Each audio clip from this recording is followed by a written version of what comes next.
Music in my head, music in my head. Coming in hot. Actually, coming in a little late. Sorry, but I'm still coming in hot. Oh, tonight, let's talk about what the fuck you want. What do you want with your life? Let's talk about that. How about you want to help? You know you want to help. And you are not sure how. Like, you know you want to help. You know you want to do something bigger. You're not sure how, because at the same time, there's like this feeling of like, man, I can't even help myself half the time. Right? Like, I don't even know what I'm doing half the time. I don't know what I want half the time. I don't know what I'm creating half the time. But you know you want to help. You sometimes doubt, though, that, you know, if I did help, would anyone really listen? Would they really listen? Would I just be talking to myself? Do I really have something that others find important to say? Do I feel like, hey, Sabrina, do I feel congratulations on your car, woman? Just want to say, nice manifesting there. Woo-hoo. Told you you'd have one before the 4 weeks was up. All right. Anyway, okay, let's see. So, yeah, you're not really sure if anyone would listen. You're not sure what you want to do. You just know you want to help somehow, and you have to know how to help you first. In the meantime, there's this feeling of feeling lost. Like you're, you know, just kind of walking around. You're kind of paying attention, but not. Or you're paying attention, but still just feel like you're wandering aimlessly. Is that part of it? You're welcome, woman. You're welcome. So you've got that going on. And then at the same time, you are in this situation where you feel like, in a way, you're living for everyone else, right? You're like raising the kids, and you're supporting the family, and you just feel like you're doing this all for someone else. You're not really doing what you feel you are called or wanting to do.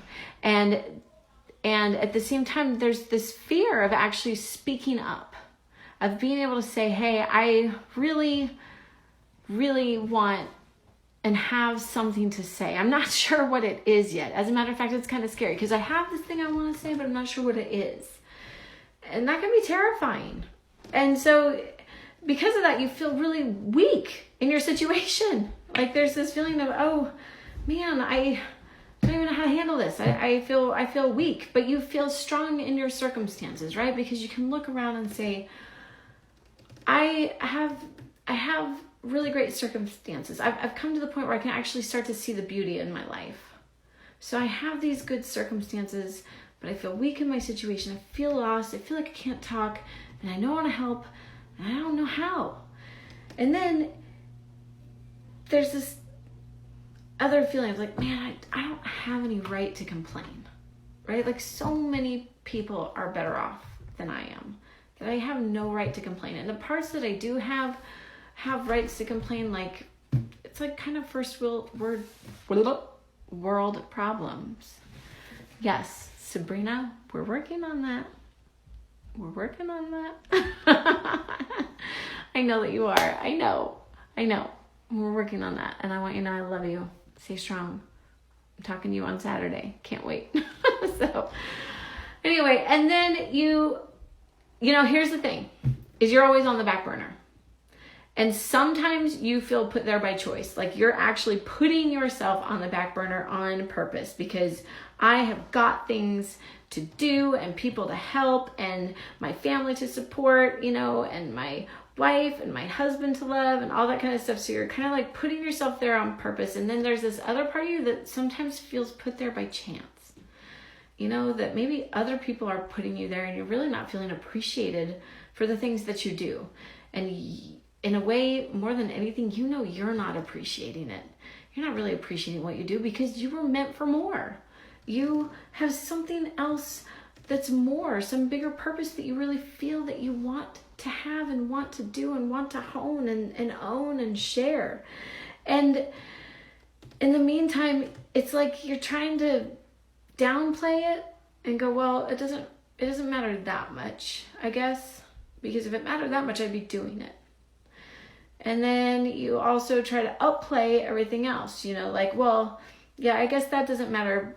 And it doesn't matter because, I've got these humans to raise, and I've got this stuff to do, and I've got this job to take care of, and I've got this payment to make. And so everything else becomes just this important stuff to get done.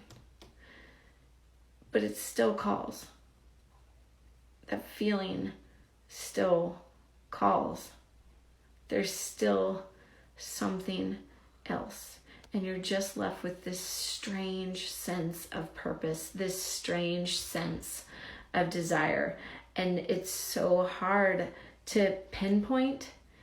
And then you get simply frustrated with yourself, because how can you feel so unsatisfied?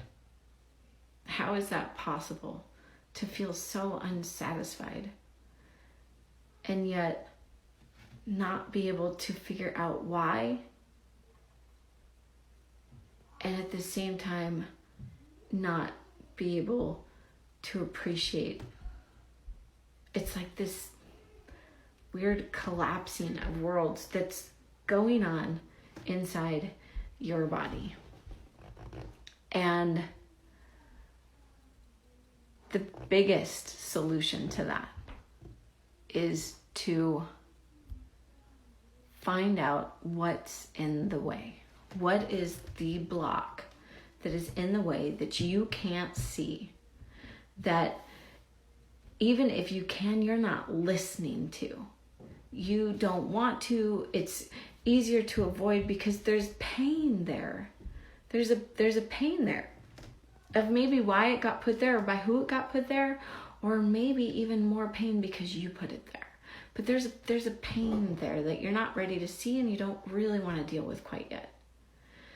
And the reason we really avoid that pain, the reason you really avoid that pain, is because it's scary. And because your experience of it is that it doesn't go away that quick. And in your experience of it, not only does it not go away that quick, it also feels like it takes forever to figure it out. People take years to figure this out. People just have this story that it's there and I'm not sure what to do, and I don't want to spend all that time and all that money doing it. But it doesn't have to take that long, and it doesn't have to cost that much, and it doesn't have to take up all of your time. It does, however, need to be figured out in order for you to move on to creating the life that you want, in order to move on to really finding the purpose that you want to create, or that you want to have, that you want to own, that you want to share. And then it does take even more from you to actually step out to share it. But it all starts with finding it. So what if we just did that? What if we just found that?